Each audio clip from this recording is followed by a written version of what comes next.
صلوات پڑھیں.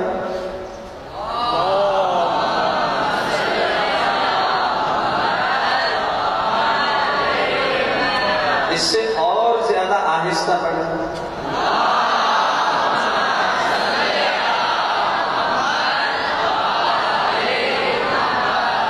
جزاکم اللہ. ولا مفسدا ولا ظالما، نہ میں فساد برپا کرنے کے لیے نکل رہا ہوں اور نہ ہی کسی پر ظلم کرنے کے لیے. تو پھر آپ کا ہدف اور مقصد کیا ہے؟ انما خرجت لطلب الاصلاح فی امت جدی رسول اللہ. میرا یہ قیام اور خروج اس لیے ہے کہ میں اپنی نانا کی امت کی اصلاح کی خاطر نکل رہا ہوں، اپنی دینی بھائیوں کے اصلاح کی خاطر نکل رہا ہوں. وہ کہ جو امت جد ہے میری، اس امت کے اندر فساد برپا ہوا ہے، بگاڑ پیدا ہوا ہے. اس فساد اور بگاڑ کو ختم کرنے کے لیے اصلاح کا پیغام لے کر میں نکل رہا ہوں. تو طریقہ کیا ہوگا؟ اريد ان آمر بالمعروف وانہی عن المنکر. میں ارادہ یہ رکھتا ہوں، میری خواہش اور چاہت یہ ہے کہ میں امر بالمعروف کروں اور نہی از منکر کروں. یہ امر بالمعروف نیکیوں کو فروغ دوں، وانہی عن المنکر اور برائیوں کا راستہ روک سکوں. اس کے لیے آپ کے پاس انداز کیا ہوگا؟ کس راستے کو آپ منتخب کریں گے؟ اب اسیر بسیرت جدی و ابی علی ابن ابی طالب علیہ السلام. تو فرزند رسول یہ فرماتے ہیں کہ اس اصلاح امت کے لیے حسین کوئی نیا راستہ انتخاب نہیں کریں گے. امر بالمعروف اور نہی از منکر کے لیے حسین ابن علی کے سامنے ایک واضح راستہ موجود ہے، ایک واضح سیرت موجود ہے، اور وہ سیرت ہے دو افراد نہیں، دو شخصیات کی. وہ کون ہیں؟ میرے جد امجد رسول اللہ ہیں اور میرے والد گرامی جناب علی ابن ابی طالب ہیں. ان دونوں نے جو راستہ اصلاح امت کا اختیار کیا تھا، ان دونوں نے جو امر بالمعروف اور نہی از منکر کے لیے جو اقدامات کیے تھے، میرا راستہ بھی وہی ہے. فَمَن يَنصُرُنِي، اس راستے میں، اس راہ میں جو بھی میری مدد کرے گا اور میری اس دعوت حق کو قبول کرے گا، تو گویا یہ دعوت میری نہیں ہے. فَاللَّهُ أَوْلَى بِالْحَقِّ، تو اللہ زیادہ سزاوار ہے کہ اس کے حق کی دعوت کو قبول کیا جائے. وَمَنْ رَدَّ عَلَيَّ، اور جس نے بھی میری اس دعوت کا انکار کیا، میری مدد اور نصرت نہیں کی، تو میں کیا کروں گا؟ فَأَصْبِرْ، میں صبر کروں گا. تو صبر سے کیا مفہوم ہے؟ یعنی کہ جس راستے سے پر میں جا رہا ہوں، ثابت قدمی کے ساتھ میں اس راہ پر چلتا رہوں گا. حسین آگے پیچھے نہیں ہوں گے، اپنے ہدف اور راستے کو نہیں بدلیں گے. اس راستے میں آنے والی مشکلات کو، پریشانیوں کو، مسائل کو برداشت کرتے ہوئے آگے بڑھیں گے. مگر جو میری مدد اور نصرت نہیں کریں گے تو پھر کیا ہوگا؟ حتی یأتی اللہ بامرہ، اور یہاں تک کہ اللہ میرے، حتی یقضی اللہ بینی و بین القوم، یہاں تک کہ وہ کہ جو میری مدد نہیں کرتے ان کے اور میرے درمیان میں اللہ فیصلہ سنائے. میں ڈٹا رہوں گا، ثابت قدمی کے ساتھ چلتا رہوں گا، میں استقامت کے ساتھ اپنی اس راہ پر گامزن رہوں گا. تو فرزند رسول نے اپنے پہلے اس تحریری پیغام میں فرما دیا کہ میرا پیغام یہ ہے، سب سے مقصد بڑا یہ ہے کہ اپنی نانا کی امت کی اصلاح کی خاطر نکل رہا ہوں، اور دو راستے ہیں اس کے لیے، برائیوں کا قلع بنا کروں اور نیکیوں کو فروغ دوں، رواج دوں۔ ان کے لیے میرے سامنے جو سیرت ہے وہ میرے دو قابل قدر ہستیوں کی سیرت ہے، میرے نانا کی سیرت بھی ہے اور میرے والد بزرگوار کی سیرت بھی موجود ہے۔ تو یہاں سے کچھ نکات ہمیں ملتے ہیں۔ نمبر ایک کہ پیغمبر گرامی کا جو ہدف اور نبوت کا مقصد تھا وہ بھی اصلاح امت اور انسانیت تھا، اور جو امیر المومنین نے اقدامات کیے ان کا ہدف اور مقصد بھی اصلاح امت تھا۔ اب آتے ہیں اللہ کے رسول کے لیے، قرآن فرماتا ہے قُلْ يَا أَيُّهَا النَّاسُ إِنِّي رَسُولُ اللَّهِ إِلَيْكُمْ جَمِيعًا، اے میرے حبیب کہہ دیجیے کہ لوگوں میں تم سب کے لیے اللہ کا رسول بن کر آیا، یعنی آپ کا پیغام، آپ کی رسالت اور آپ کی نبوت انسانیت کے لیے ہے، یونیورسل ہے اور تمام انسان ذات کے لیے ہے۔ عالمگیر تحریک تھی اللہ تعالیٰ کے رسول کی، سب کے لیے اسلام، مگر سوال یہ پیدا ہوتا ہے کہ اصلاح کس بات کی، کس چیز کی اصلاح؟ اصلاح کا جو مد مقابل لفظ ہے وہ فساد ہے۔ اصلاح وہاں کی جائے گی جہاں فساد برپا ہو، جن جن شعبہ جات میں، جن میدانوں میں فساد ہے وہاں پر اصلاح، ان چیزوں کی اصلاح کی جائے گی۔ تو آئیے دیکھتے ہیں کہ پیغمبر گرامی قدر کے زمانے میں کس قسم کا فساد تھا کہ جس کی اصلاح کے لیے اللہ تعالیٰ کو یہ رسول بھیجنے کی ضرورت پیش آئی۔ دور پیغمبر سے پہلے، نبوت سے پہلے کا زمانہ جاہلیت کا زمانہ کہلاتا ہے۔ وہاں پر نمبر ایک جو فساد تھا وہ تھا اخلاقی فساد، اخلاقی قدریں پامال تھیں، کوئی اصول اور ضابطہ، جس کی لاٹھی اس کی بھینس، یہ معاشرہ تھا پیغمبر گرامی کی نبوت سے پہلے کا۔ اخلاقی قدریں نہیں تھی، ماں باپ کسی کھاتے کے نہیں تھے، چاہا تو مال مویشی بھیڑ بکریوں کی طرح ماں کو اپنے پاس رکھا، اور اگر خواہش ہوئی تو اس کو بیچ دیا گیا، اگر چاہتا تو اپنی سوتیلی ماں کے ساتھ نکاح کر کے بیٹھ جاتا تھا، اپنے گھر میں کنیز بنا کر رکھتا تھا۔ بیٹی کو زندہ درگور کرنا ان کی شرافت و عزت اور فخر کا ذریعہ اور سبب تھا۔ اس قسم کا ماحول اور معاشرہ تھا جہاں شراب و شباب کی محفلیں سجتی تھی، جہاں پر روحانی فساد اس منزل پر کہ اپنے ہاتھ کے بنائے ہوئے بت ان کو سجدہ کیا جاتا تھا، اور پھر بناتے اپنے ہاتھوں سے تھے، سجدے بھی خود ہی کرتے تھے۔ بعض اوقات تو کھانے پینے کی چیزوں کے بھی بت بنائے جاتے، جب بھوک لگتی تو اس کو مٹانے کے لیے اپنے خدا کو کھا جاتے۔ روحانی اقدار اس طرح کی تھی، اخلاقی فساد یہ تھا، اقتصادی فساد برپا تھا، جہاں ڈاکہ زنی، راہ زنی کرنا یہ کوئی قابل گرفت بات نہ تھی۔ انسانی اقدار اس قدر پامال تھے کہ چھوٹی سی بات پر کئی برسوں تک، سالوں تک جھگڑے اور فساد، جنگیں چلتی تھیں، ہزاروں سینکڑوں انسان مارے جاتے تھے۔ کسی کو قتل کرنا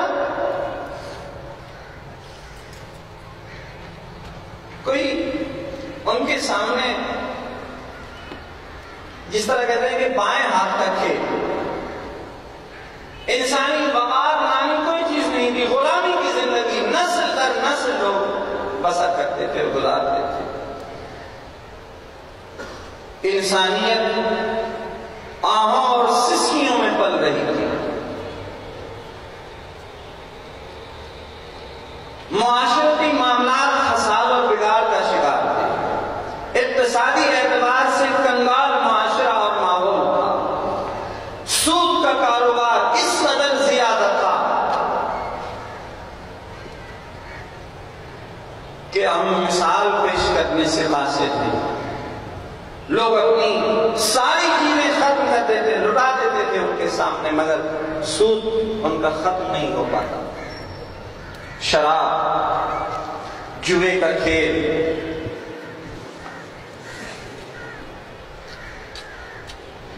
اس طرح کا معاشرہ تھا جو دور رسالت سے پہلے کا ہے۔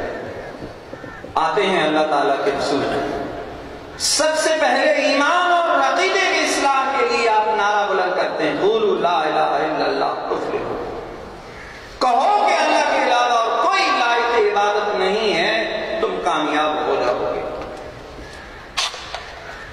سب سے پہلے اصلاح ایمان کی دعوت دی جاتی ہے، عقیدہ درست کرو، اعمال ٹھیک ہوں گے۔ اللہ تعالیٰ کی توحید اور اس کی وحدانیت کو بھول گئے تھے لوگ۔ آپ نے آ کر اس بت پرست معاشرے میں، شرک کے معاشرے میں اللہ کی وحدانیت کو عام کرنے کا بار گراں اپنے کاموں پہ اٹھایا۔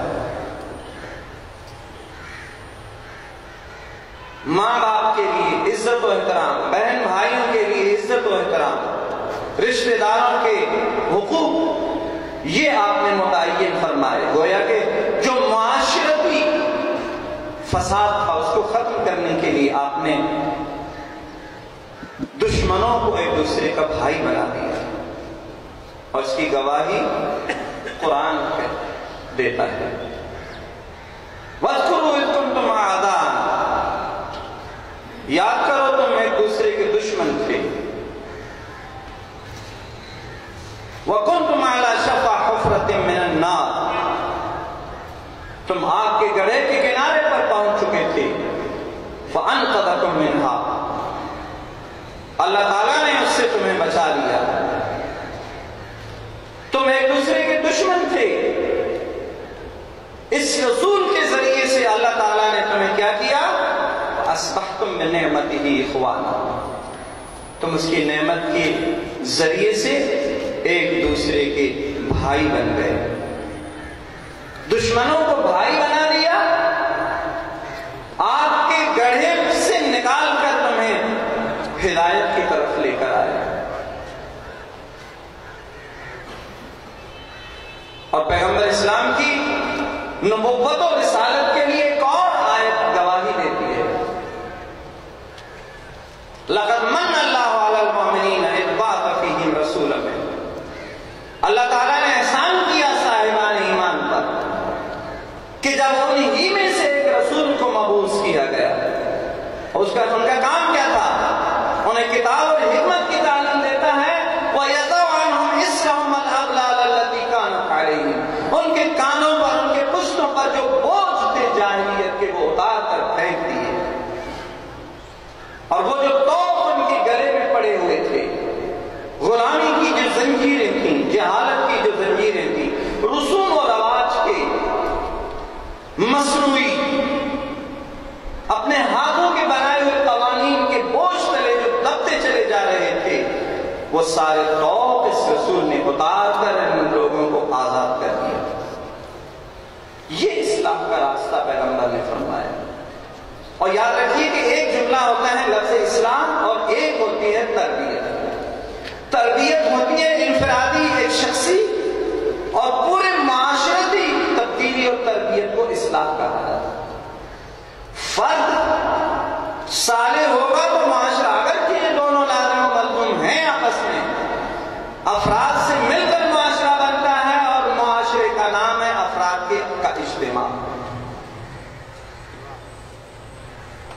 انفرادی اچھائیوں کا نام تربیت ہے، اجتماعی کوششوں کا نام ہے اسلام۔ وہ معاشرہ جو ہر طرف سے ذلت و پستی اور رسوائی کا شکار ہو جائے، بے بسی کا شکار ہو جائے،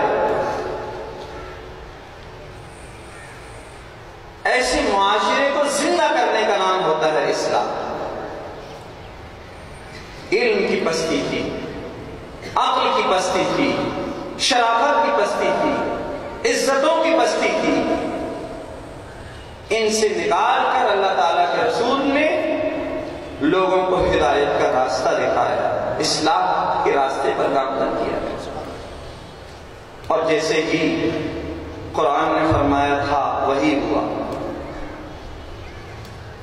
وَمَا مُحَمَّدٌ إِلَّا رَسُولٌ قَدْ خَلَتْ مِن قَبْلِهِ الرُّسُلُ أَفَإِن مَاتَ أَوْ قُتِلَ انقلبتم عَلَىٰ أَعْقَابِكُمْ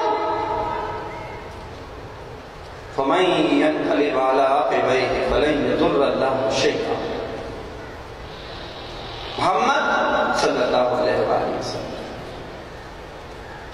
وہ صرف اللہ کے رسول ہیں۔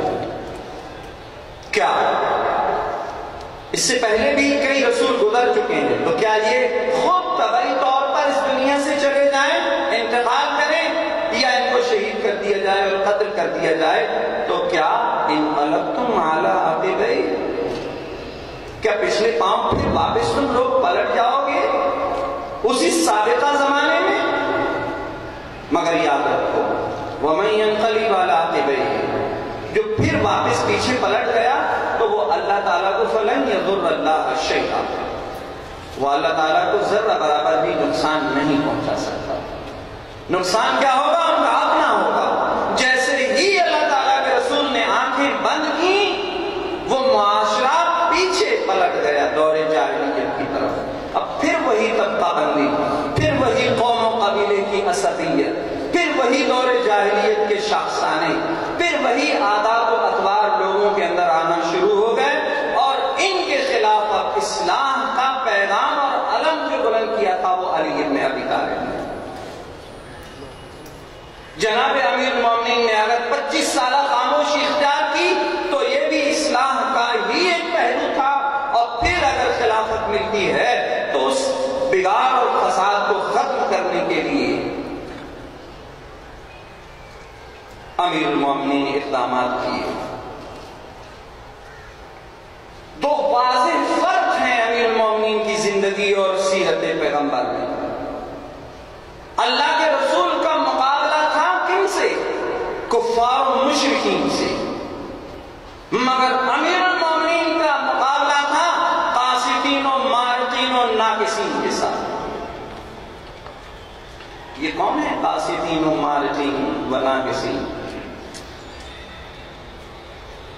رسول اللہ نے فرمایا تھا انا اقاتل علی تنزیل القرآن، میں تنزیل قرآن پر ان سے قتال کرتا ہوں اور تم تعویل قرآن پر ان سے قتال کرو گے۔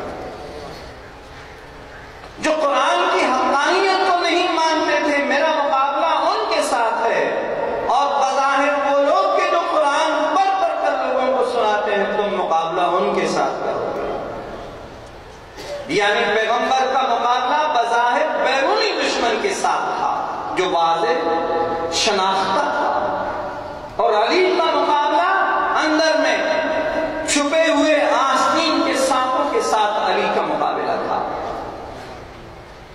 جو بظاہر اپنے تھے اور غیروں سے بدتر تھے۔ وہ کہ جو بیعت کر کے اس کو توڑنے والے ناقصین ہیں، وہ لوگ کہ جن کی زندگیاں، جن کی پوری تاریخ ظلم کے دھبوں سے بھری ہوئی تھی، وہ علی سے مقابلہ اور مطالبہ کر رہے تھے عدل اور انصاف کا۔ یہ وہ لوگ ہیں کہ جن کو قاسطین کا نام دیا ہے، جن کے دامن خود ظلم سے بھرے ہوئے ہیں۔ وہ کن سے مطالبہ کرتے ہیں؟ جو مجسمے قاصدین ہیں، مارقین وہ کہ جن کو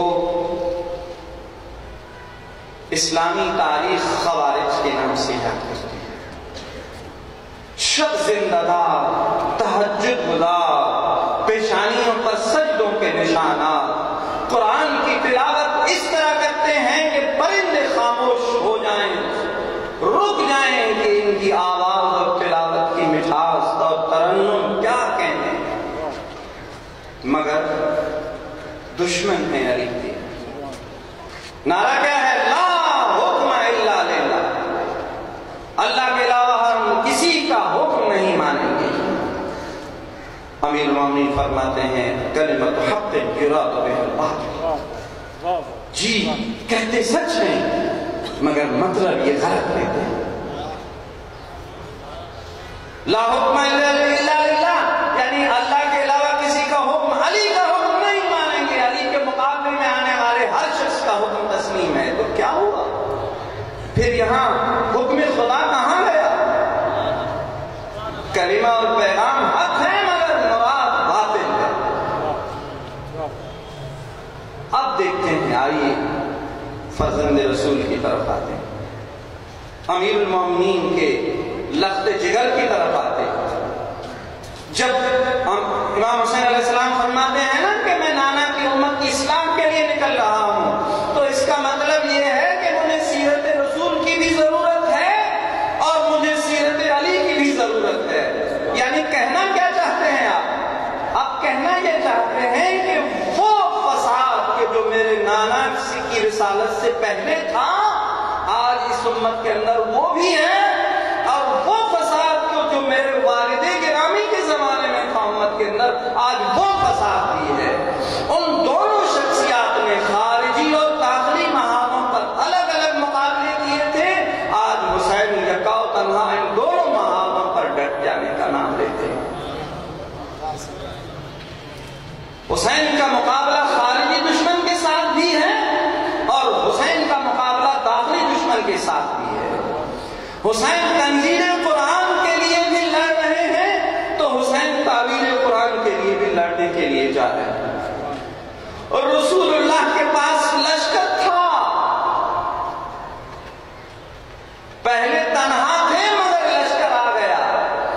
جس مدینہ طیبہ سے، مکہ معظمہ سے آپ رات کی تاریکی میں نکلے تھے، پھر دن کے اجالے میں آئے آپ فاتحانہ انداز میں 8 ہجری کو۔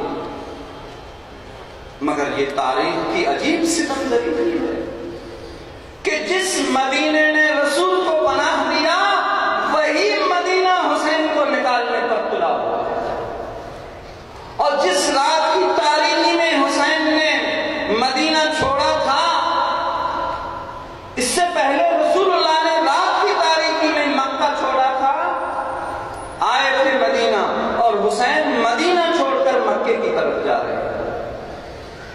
گویا کہ 180 ڈگریز کا فرق ہے حسین اور پیغمبر کی سیرت کے زمانے میں لوگوں اور امت کے سوچنے کے فکر اور انداز میں۔ دونوں محاذوں پر لڑنے کے لیے جائیں، فساد و فتنے کے لیے نہیں، ظلم کے لیے نہیں، شرارتوں کے لیے نہیں۔ امام حسین علیہ السلام کا پیغام یہ ہے کہ دیکھو وہ کہ جو خلیفہ رسول اپنے آپ کو کہلاتا ہے، ایک طرف سے کہتا ہے میں خلیفہ الرسول ہوں، اور دوسری طرف سے کیا کہتا ہے؟ لعبت بنو ہاشم بالملک فلا خبر جاء ولا وحی نزل۔ یہ حکومت کرنے کے لیے بنی ہاشم کے قبیلے نے ایک ڈھونگ رچائی، ورنہ نہ کوئی کتاب نازل ہوئی تھی نہ کوئی وحی آئی تھی۔ یہ تنزیل قرآن پر جھگڑا ہے۔ قرآن نہیں آیا تھا، کوئی وحی نہیں تھی، کچھ نہیں تھا، یہ صرف ہم پر حکمرانی کرنے کے لیے بنو ہاشم کا کھیل تھا۔ اور پھر دوسری طرف سے اپنے ثابتین کے لیے بھی نرم گوشہ رکھتے نہیں ہیں بلکہ اظہار کرتے ہیں۔ اگر میں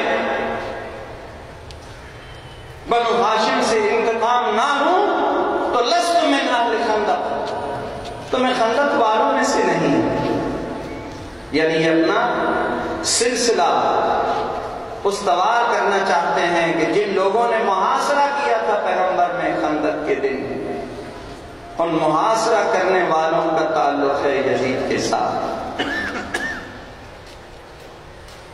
ان کے ساتھ ان کا رشتہ ہے کہ ان خندق والوں میں سے اگر میں نہ ہوں، یعنی نہیں ہوں، اگر میں ان سے انتقام نہ لوں تو گویا یہ وہ آگ تھی ان کے سینوں میں جو پیغمبر نے جلائی تھی، پہنچ نہیں پائے، مقابلہ نہ کر سکے۔ امیر المومنین علی ابن ابی طالب، صلوات پڑھیے ایک بار محمد صلی اللہ علیہ وسلم۔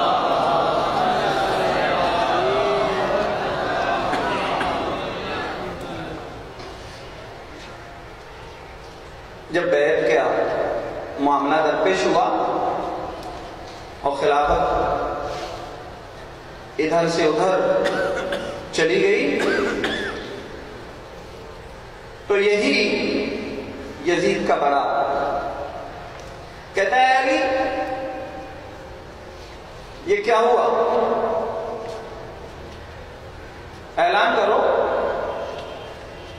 کھڑے ہو جاؤ، مکے کو سوار اور پیادہ لوگوں سے میں بھرنے کے لیے تیار ہوں۔ یعنی اگر تم سمجھتے ہو کہ تمہارے دوست نہیں ہیں، لشکر نہیں ہے، مددگار معاون و انصار نہیں ہے، تو ہم فراہم کرتے ہیں، آپ اعلان کریں۔ امیر المومنین دیکھ کر ارشاد فرماتے ہیں، اے فلاں شخص، کب سے تو اسلام اور ہمارا ہمدرد ہوا ہے، میں تمہاری سازشوں کو پہچانتا ہوں، میں اعلان کروں تاکہ تم اسلام کی چھوٹی سی کونپل کو، چھوٹے سے پودے کو اپنے جڑ سے اکھاڑ دیں، میں اپنے حق کو لٹتے ہوئے تو دیکھ سکتا ہوں مگر اسلام کو ختم ہوتے نہیں برداشت کر سکتا۔ اور انہی لوگوں کے بارے میں امیر المومنین نے فرمایا تھا، وما اسلم ولکن استسلم، انہوں نے اسلام قبول نہیں کیا تھا، ہاں اظہار ضرور کیا تھا کہ ہم مسلمان ہیں۔ جب نہیں پہنچ پائے، ناکامیاں ہوئی ہر طرف سے ستانے کے بعد، تو پھر انہوں نے کلمہ پڑھا، زبان سے تو پڑھا کلمہ لا الہ الا اللہ۔ وہ کام تھا پیغمبر اسلام کے بعد، امیر المومنین کی غربت کے بعد اب حسین ابن علی کی باری آئی، اور وہ سارے طبقات، وہ سارا فساد اب ختم ہونے کے لیے اور کوئی راستہ نہیں ہے سوائے اس کے کہ حسین اپنے جانثار اصحاب کے ساتھ اپنی جان کا نذرانہ پیش کریں۔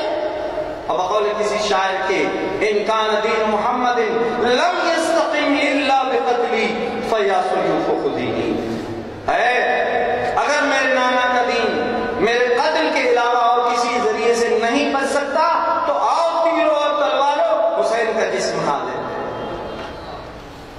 یہ وہی دین مصطفیٰ کو بچانے کے لیے حسین ابن علی نے قیام فرمایا۔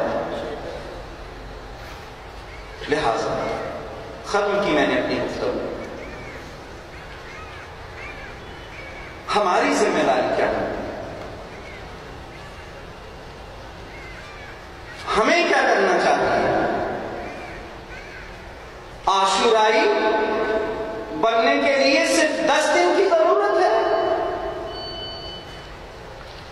اور اس اصلاح کے لیے جو آج معاشرے میں وہ کون سا جرم ہے جو پیغمبر کی نبوت سے پہلے نہیں تھا، وہ کون سا جرم ہے جو امیر المومنین کی جد و جہد کے زمانے میں اور جن کے خلاف، جن کے مٹانے کے لیے انہوں نے جد و جہد کی تھی، آج وہ کون سی برائی ہے جو آج موجود نہیں ہے؟ سیاسی فساد ہے، عدالتی فساد ہے، قانونی فساد ہے، اقتصادی فساد ہے، اخلاقی فساد ہے، دینی فساد ہے۔ آج دین مردہ ہوتا جا رہا ہے، ہو چکا ہے، بلکہ سیاست بے دینوں کے ہاتھ میں ہے، اخلاقی اقدار پامال ہو چکے ہیں۔ ان سب کو زندہ کرنے کے لیے، انسانیت کو اس کربلا پر لانے کے لیے ضرورت ہے ہماری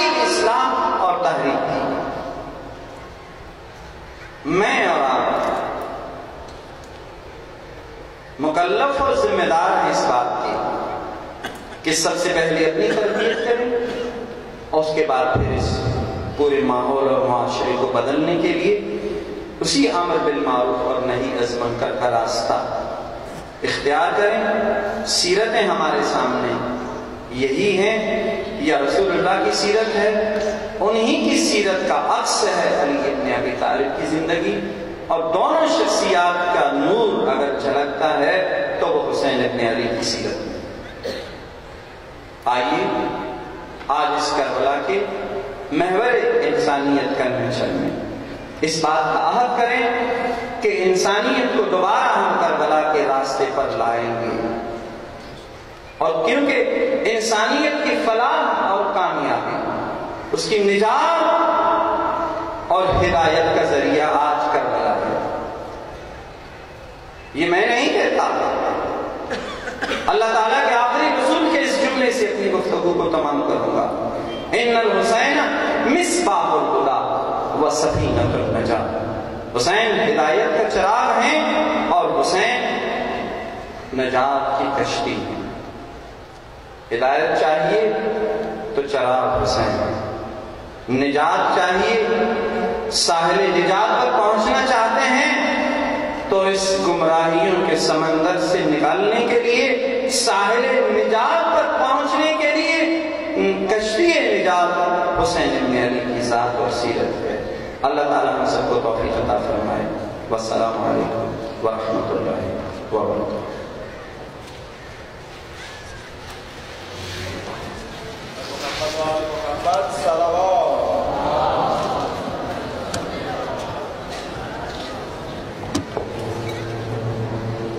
ایک بات